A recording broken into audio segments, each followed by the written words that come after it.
जब श्री राम अयोध्या में राज्य करने लगे तब एक दिन समस्त ऋषि मुनि श्री रघुनाथ जी का अभिनंदन करने के लिए अयोध्यापुरी में आए। श्री रामचंद्र जी ने उन सब का यथोचित सत्कार किया। वार्तालाप करते हुए अगस्त्य मुनि कहने लगे, युद्ध में आपने जो रावण का संहार किया वह कोई बड़ी बात नहीं है, परंतु द्वंद्व युद्ध में लक्ष्मण के द्वारा इंद्रजित का वध सबसे अधिक आश्चर्य की बात है। यह मायावी राक्षस युद्ध में सब प्राणियों के लिए अवध्य था। उनकी बात सुनकर रामचंद्र जी को बड़ा आश्चर्य हुआ। वे बोले, मुनिव, रावण और कुंभकर्ण भी तो महान पराक्रमी थे, फिर आप केवल इंद्रजित मेघनाद की ही इतनी प्रशंसा क्यों करते हैं? महोदर, प्रहस्त, विरूपाक्ष भी कम वीर न थे। इस पर अगस्त्य मुनि बोले, इस प्रश्न का उत्तर देने से पहले मैं तुम्हें रावण के जन्म, वर प्राप्ति आदि का विवरण सुनाता हूँ। ब्रह्मा जी के पुलस्त्य नामक पुत्र हुए थे जो उन्हीं के समान तेजस्वी और गुणवान थे। एक बार वे महगिरी पर तपस्या करने गए। वह स्थान अत्यंत रमणीक था, इसलिए ऋषियों, नागों, राजर्षियों आदि की कन्याएं वहां क्रीड़ा करने आ जाती थीं। इससे उनकी तपस्या में विघ्न पड़ता था। उन्होंने उन्हें वहां आने से मना किया। जब वे नहीं मानी तो उन्होंने शाप दे दिया कि कल से जो लड़की यहाँ मुझे दिखाई देगी वह गर्भवती हो जाएगी। शेष सब कन्याओं ने तो वहां आना बंद कर दिया, परंतु राजर्षि तृणबिंदु की कन्या शाप की बात से अनजान होने के कारण उस आश्रम में आ गई और महर्षि की दृष्टि पड़ते ही गर्भवती हो गई। जब तृणबिंदु को ये बात मालूम हुई तो उन्होंने अपने कन्या को पत्नी के रूप में महर्षि को अर्पित कर दिया। इस प्रकार विश्रवा का जन्म हुआ जो अपने पिता के समान वेदविद और धर्मात्मा हुआ। महामुनि भरद्वाज ने अपनी कन्या का विवाह विश्रवा से कर दिया। उनके वैश्रवण नामक पुत्र हुआ। वह भी धर्मात्मा और विद्वान था। उसने भारी तपस्या करके ब्रह्मा जी को प्रसन्न किया और यम, इंद्र तथा वरुण के सदृश लोकपाल का पद पाया। फिर उसने त्रिकूट पर्वत पर बसी लंका को अपना निवास स्थान बनाया और राक्षसों पर राज्य करने लगा। श्री राम ने आश्चर्य से पूछा, तो क्या कुबेर और रावण से भी पहले लंका में मांसभक्षी राक्षस रहते थे? फिर उनका पूर्वज कौन था? ये सुनने के लिए मुझे कौतूहल हो रहा है। तब अगस्त्य जी बोले, पूर्व काल में ब्रह्मा जी ने अनेक जल जंतु बनाए और उनसे समुद्र के जल की रक्षा करने के लिए कहा। तब उन जंतुओं में से कुछ बोले कि हम इसका रक्षा करेंगे और कुछ ने कहा कि हम इसका यक्षण पूजा करेंगे। इस पर ब्रह्मा जी ने कहा कि जो रक्षण करेगा वह राक्षस कहलाएगा और जो यक्षण करेगा वह यक्ष कहलाएगा। इस प्रकार वे दो जातियों में बंट गए। राक्षसों में हेति और प्रहेति दो भाई थे। प्रहेति तपस्या करने चला गया, परंतु हेति ने भया से विवाह किया जिससे उसके विद्युतकेश नामक पुत्र उत्पन्न हुआ। विद्युतकेश के सुकेश नामक पराक्रमी पुत्र हुआ। सुकेश के माल्यवान, सुमाली और माली नामक 3 पुत्र हुए। तीनों ने ब्रह्मा जी की तपस्या करके यह वरदान प्राप्त कर लिए कि हम लोगों का प्रेम अटूट हो और हमें कोई पराजित न कर सके।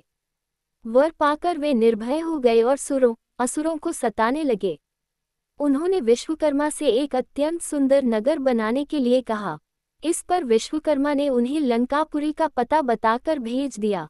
वहां वे बड़े आनंद के साथ रहने लगे।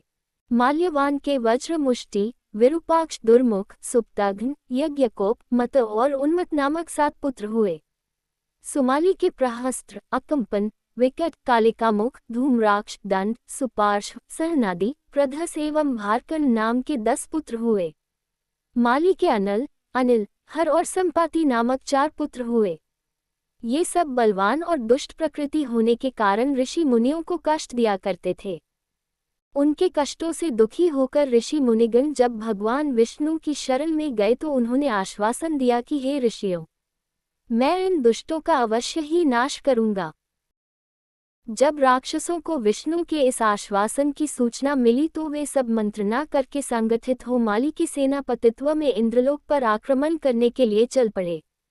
समाचार पाकर भगवान विष्णु ने अपने अस्त्र शस्त्र संभाले और राक्षसों का संहार करने लगे। सेनापति माली सहित बहुत से राक्षस मारे गए और शेष लंका की ओर भाग गए। जब भागते हुए राक्षसों का भी नारायण संहार करने लगे तो माल्यवान क्रुद्ध होकर युद्ध भूमि में लौट पड़ा। भगवान विष्णु के हाथों अंत में वह भी काल का ग्रास बना। शेष बचे हुए राक्षस सुमाली के नेतृत्व में लंका को त्याग कर पाताल में जा बसे और लंका पर कुबेर का राज स्थापित हुआ। अब मैं तुम्हें रावण के जन्म की कथा सुनाता हूँ। राक्षसों के विनाश से दुखी होकर सुमाली ने अपनी पुत्री कैकसी से कहा कि पुत्री, राक्षस वंश के कल्याण के लिए मैं चाहता हूँ कि तुम परम पराक्रमी महर्षि विश्रवा के पास जाकर उनसे पुत्र प्राप्त करो। वही पुत्र हम राक्षसों की देवताओं से रक्षा कर सकता है। अगस्त्य मुनि ने कहना जारी रखा। पिता की आज्ञा पाकर कैकसी विश्रवा के पास गई। उस समय भयंकर आंधी चल रही थी। आकाश में मेघ गरज रहे थे। कैकसी का अभिप्राय जानकर विश्रवा ने कहा कि भद्रे, तुम इस कुबेला में आए हो। मैं तुम्हारी इच्छा तो पूरी कर दूंगा, परंतु इससे तुम्हारी संतान दुष्ट स्वभाव वाली और क्रूरकर्मा होगी। मुनि की बात सुनकर कैकसी उनके चरणों में गिर पड़ी और बोली कि भगवान, आप ब्रह्मवादी महात्मा हैं। आपसे मैं ऐसी दुराचारी संतान पाने की आशा नहीं करती, अतः आप मुझ पर कृपा करें। कैकसी के वचन सुनकर मुनि विश्रवा ने कहा कि अच्छा, तो तुम्हारा सबसे छोटा पुत्र सदाचारी और धर्मात्मा होगा। इस प्रकार कैकसी के 10 मुख वाले पुत्र का जन्म हुआ, जिसका नाम दशग्रीव रखा गया। उसके पश्चात कुंभकर्ण, शूर्पणखा और विभीषण के जन्म हुए।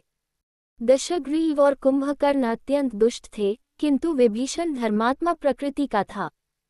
अपने भाई वैश्रवण से भी अधिक पराक्रमी और शक्तिशाली बनने के लिए दशग्रीव ने अपने भाइयों सहित ब्रह्माजी की तपस्या की।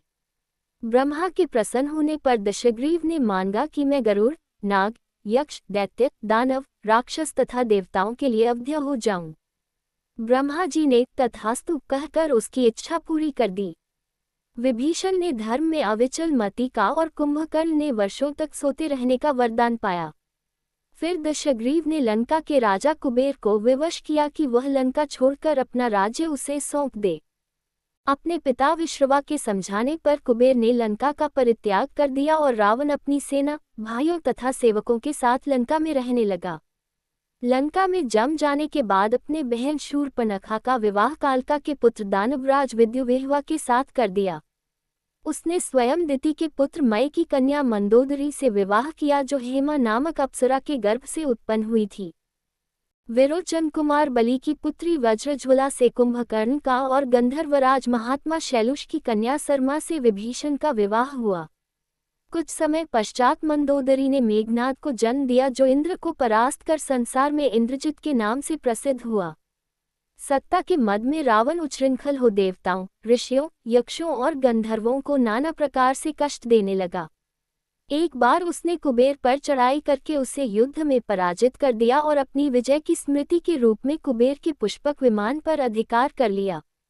उस विमान का वेग मन के समान तीव्र था। वह अपने ऊपर बैठे हुए लोगों की इच्छानुसार छोटा या बड़ा रूप धारण कर सकता था। विमान में मणि और सोने की सीढ़ियां बनी हुई थीं और तपाए हुए सोने के आसन बने हुए थे। उस विमान पर बैठकर जब वह शरवण नाम से प्रसिद्ध सरकंडों के विशाल वन से होकर जा रहा था, तो भगवान शंकर के पार्षद नंदीश्वर ने उसे रोकते हुए कहा कि दशग्रीव, इस वन में स्थित पर्वत पर भगवान शंकर क्रीड़ा करते हैं, इसलिए यहाँ सभी सुर, असुर, यक्ष आदि का आना निषिद्ध कर दिया गया है। नंदीश्वर के वचनों से क्रुद्ध होकर रावण विमान से उतरकर भगवान शंकर की ओर चला।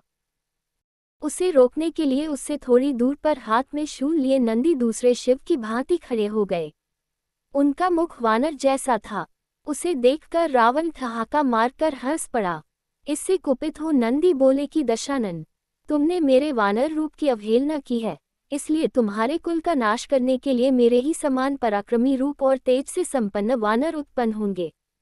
रावण ने इस ओर तनिक भी ध्यान नहीं दिया और बोला कि जिस पर्वत ने मेरे विमान की यात्रा में बाधा डाली है, आज मैं उसी को उखाड़ फेंकूंगा।